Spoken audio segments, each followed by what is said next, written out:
The 35th Discourse. Luqman the Wise, may Allah the Exalted bestow His mercy upon him, would often say to his son, "O my dear son, how can a person feel safe from the fire of hell, when he must inevitably pass through it? How can a person feel secure in this world, when he must inevitably move on beyond it? How can one forget about death, when there is no escape from it? How can one ignore it and pay no attention to it?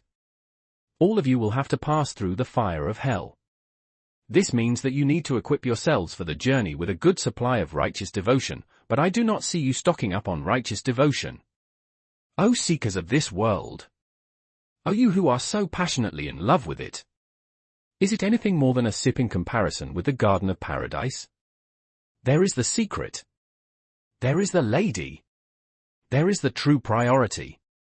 Imam Ahmed ibn Hanbal, may Allah the Exalted bestow His mercy upon him, used to say, "How precious to me are hearts that have been devastated by the love of this world, and yet they have succeeded in compiling the Quran."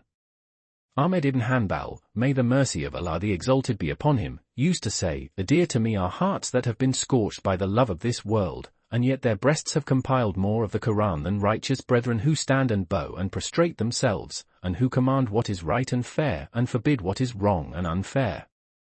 These are the ones whose pious caution has restrained their hands from worldly acquisition, and whose aspiration has been the quest for their Lord, almighty and glorious is He.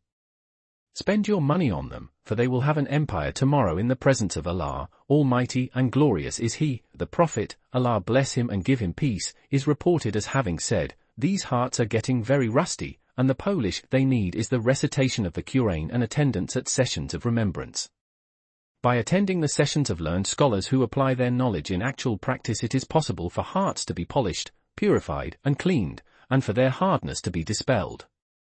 A man once complained to al-Hasan al-Basri, may Allah bestow His mercy upon him, lamenting the hardness of his own heart.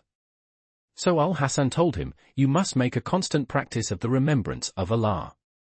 Those who remember Allah, who practice what He requires of them, and who become His friends, they are kings in the realm of reality.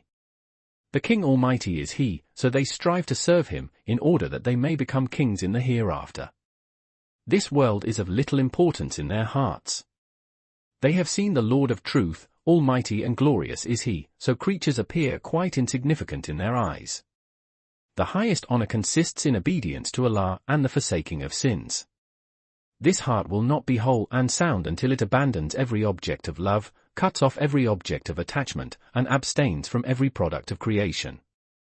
Renounce all these, for then you will be given something far better than anything you have renounced."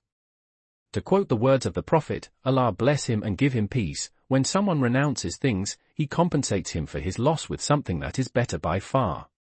O Allah, awaken our hearts and arouse them from heedless neglect of You, and give us in this world good, and good in the hereafter, and guard us against the torment of the fire.